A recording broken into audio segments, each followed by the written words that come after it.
Hi folks, welcome back for our final video in section 3.1, where we want to talk about finding absolute extrema other than looking at a graph like we did to start off with. So the key thing to keep in mind about finding an absolute max or a min is that they might be at critical points, or they might be at endpoints of an interval. Remember way back in the first video for this section, we talked about the extreme value theorem. And it said that as long as we had a continuous function and a closed interval, there had to be an absolute max and an absolute min. So those interval endpoints are the ones I'm referring to here. If I don't have a closed interval, I'm not guaranteed an absolute max or an absolute min. I might have them anyway, but it's not guaranteed. Okay? So when we want to find our absolute max and our absolute min, we're going to do a four-step process. First, we're going to find the critical points. Remember I told you you'd get a lot more practice with those? After we do that, we're going to evaluate the function at each critical point. That just means plug in the x values and see what y values we get. We'll also evaluate the function at each endpoint, and then just decide which one's the biggest and which one's the smallest. I want to point out that this is only for an absolute max or a min, not for a relative max or a min. We'll need a different process for that. So let's practice. Let's find the absolute extrema for this function on this interval. So we said the first thing we needed to do was find the critical points. Well, that means we need to find the derivative. So I have the derivative of this equation will be 4x to the third minus 3 times 8 gets me 24 x squared, and then 18 times 2 gets me 36x.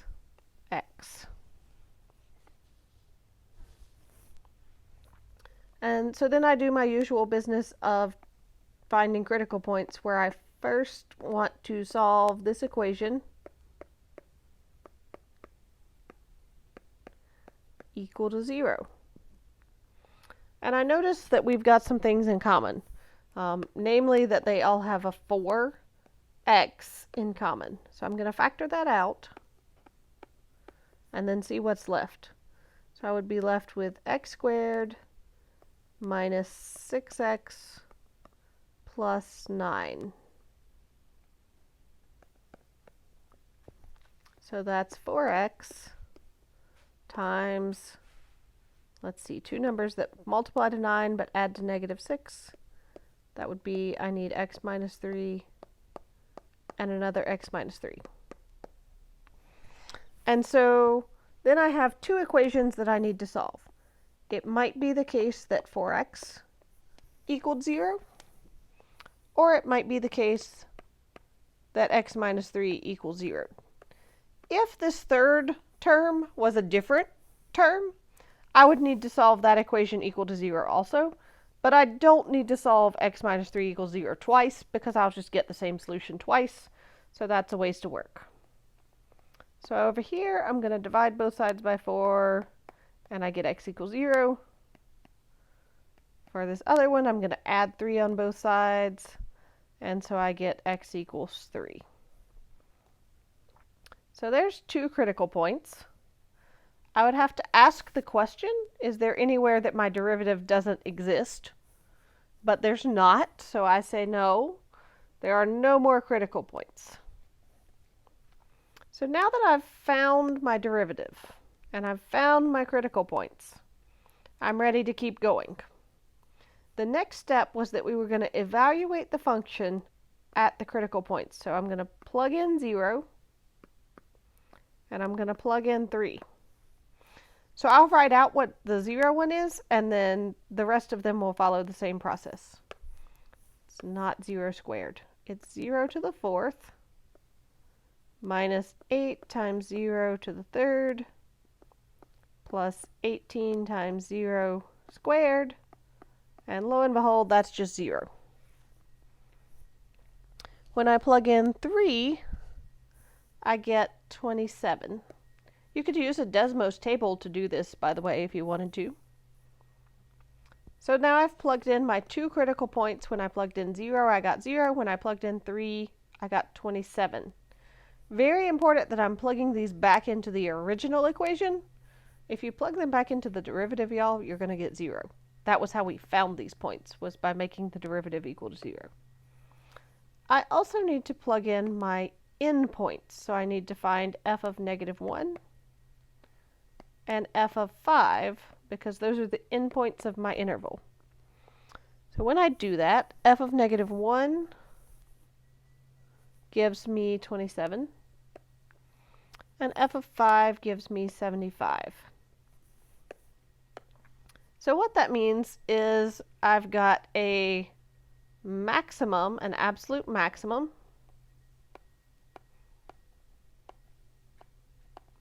and I've got an absolute minimum up here at 0. I'm out of room there, so I'll write it down here. The absolute minimum is at 0. The absolute maximum is at 5, and the maximum value would be 75. The minimum value would be 0. Remember that we said that the location is always the x value, and the value is always the y value.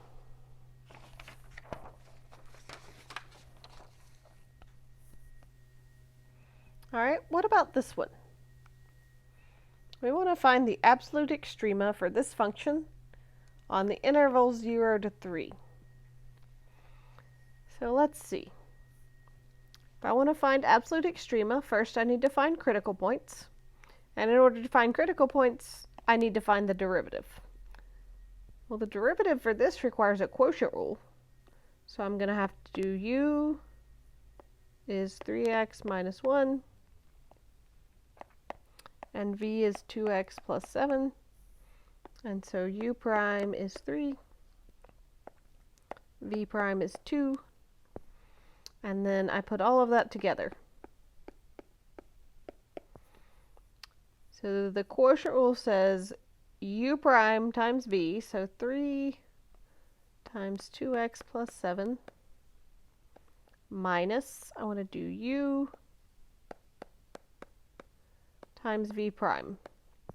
All of that over v squared. So do a little bit of simplifying. I get 6x. If I distribute my 3, I get 6x plus 21. And then if I distribute the 2 to the 3x and there's a minus, that's going to be a minus 6x. 2 times -1 is -2, but I have to subtract that -2.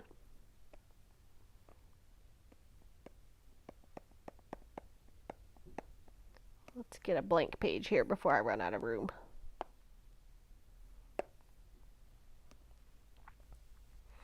And so now I notice that 6x and minus 6x cancel each other out.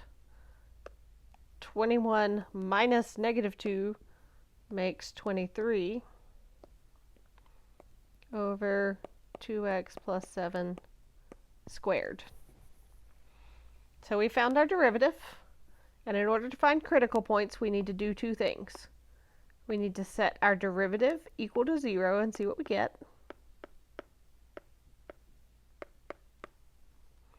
And then we need to ask, what about points that make it not exist?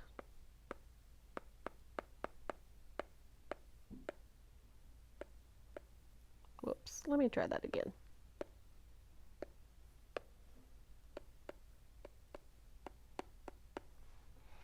Well, remember when we were talking about 1 over x?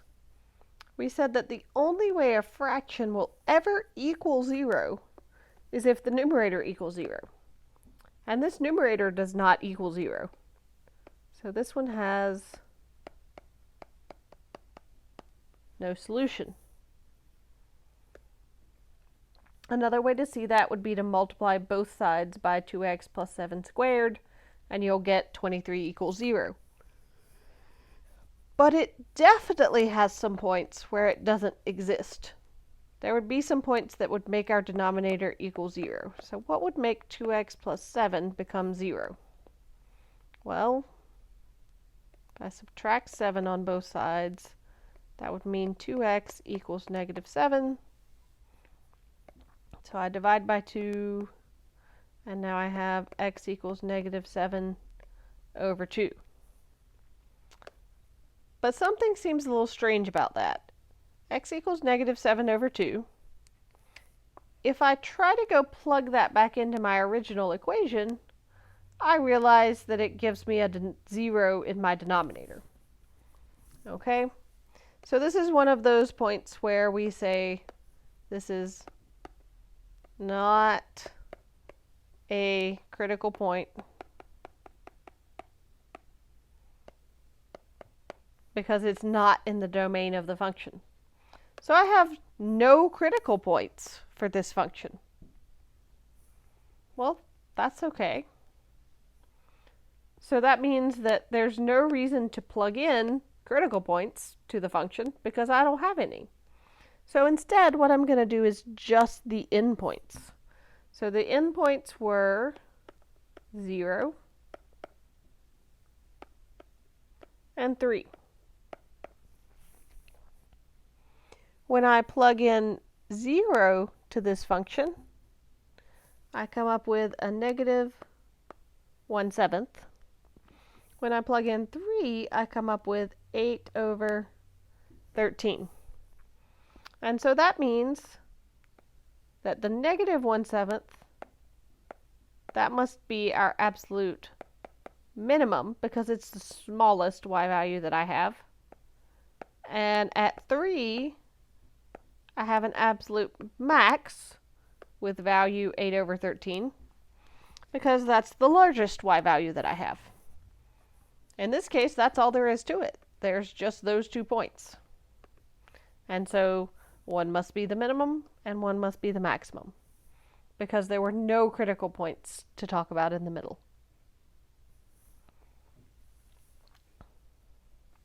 It's worth pointing out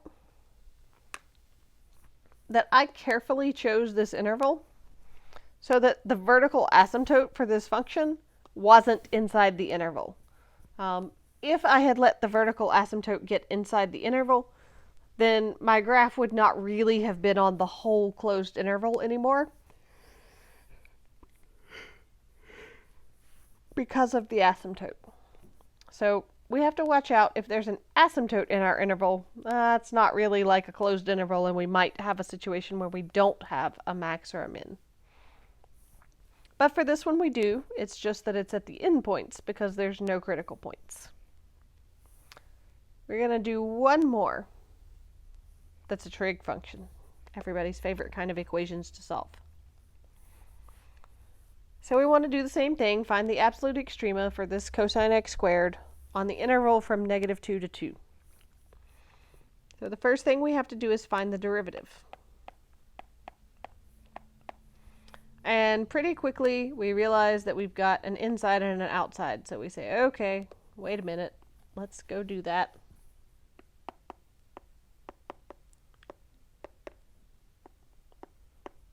So this is going to need a chain rule.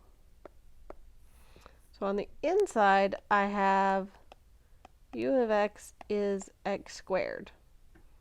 And on the outside I have f of u is cosine u. So then they have derivatives. The derivative of the inside will be 2x, and the derivative of the outside, derivative of cosine, is negative sine. So when I put both of those parts together for a final derivative, the derivative of f is going to be 2x multiplied by negative sine u. And so I'm going to rewrite that as negative 2x times the sine, and I'm going to replace u back with x squared. So there's my derivative. And now I need to think about solving equations. So I would need to solve negative 2x times the sine of x squared equals 0. And I would also need to ask myself, are there any points where negative 2x sine of x squared doesn't exist? And the answer to the doesn't exist is no. There are not any points where the function negative 2x sine x squared doesn't exist. Because sine exists everywhere, and so we're just multiplying by x. There's no denominators to worry about or anything like that. However, some trig functions do have some things like vertical asymptotes, and so we would have to keep those in mind here. Let's go back over and solve the one where it equals 0. Just like when we factored, anytime I've got two parts multiplied together and it equals 0, I can separate that. So I'm going to separate this into negative 2x, might be the part that gave me 0, or maybe the sine of x squared was the part that gave me 0. The first one solves the same way we have been, and so I get, x equals 0. There's my first critical point. For the next one, sine of x squared equals 0. That requires a certain amount of knowledge of either inverse trig functions or a unit circle. For this one, we're asking for all of the points where the sine value is 0 on the unit circle. So that would be things like the sine value is 0 at 0, and pi, and 2 pi, so on and so forth. It would also be true at negative pi, negative 2 pi, negative 3 pi, so on and so forth. But those are x squared, so that means that we've really got kind of a collection of solutions here. If x squared was 0, well, that would say x is just 0. What about if x squared was pi? Then that would get me x equals plus or minus 1.77 when I take square roots on both sides. If x squared was 2 pi, then that would get me x equals about plus or minus 2.51. Now I'm not going to go any further than that because 2.51 is already outside of the interval that I care about. All right, so we're going to end up not using this particular set of solutions because even if they are critical points, they're outside of the interval that we're caring about right now, so we don't need them. What about these negative ones? Well,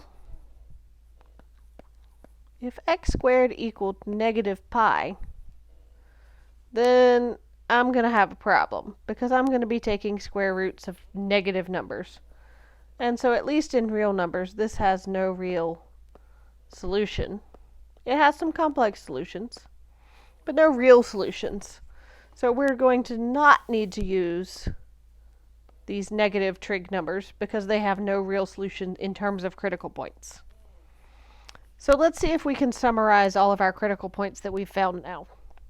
And I'm going to abbreviate critical point because we're going to be using it a lot. We have 0. We have 1.77. We have negative 1.77. We had 2.51, whoops, and negative 2.51, but we're going to cross those out because they're not part of the interval that we care about, so we're not going to use them. So our three critical points are 0, 1.77, and negative 1.77. Now that involved solving this trig equation, which I think you've done somewhere in the past, that you can solve an equation that looks like sine of something equals 0. And that means that the something must be whatever angles have a sine of 0. So in this case it's 0, pi, 2 pi, so on and so forth. And it's just that then we have those numbers represent x squared, and we have to find just plain x. Ooh, so that was a fair amount of work to find our critical points for this problem. But we're still just going to plug them into our equation. So we're going to need to find f of 0, f of 1.77, f of negative 1.77, and I want to remind you that our equation that we're plugging into is this original cosine of x squared. So for example, for 0, it will be cosine of 0 squared, which is the cosine of 0, and the cosine of 0 is 1. For this 1.77,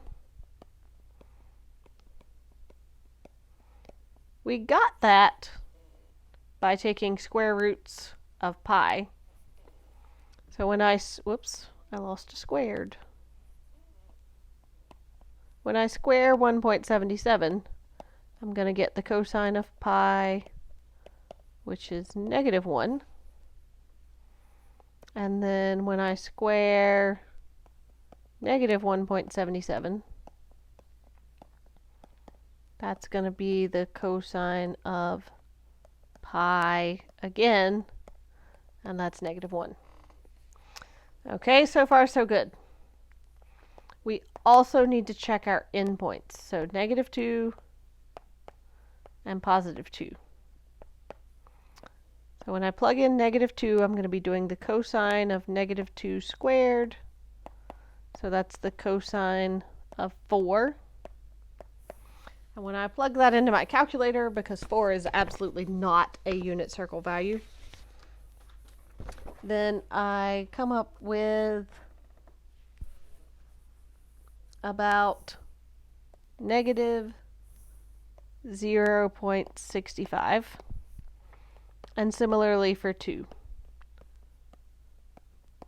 That's the cosine of 4, which is still negative 0.65.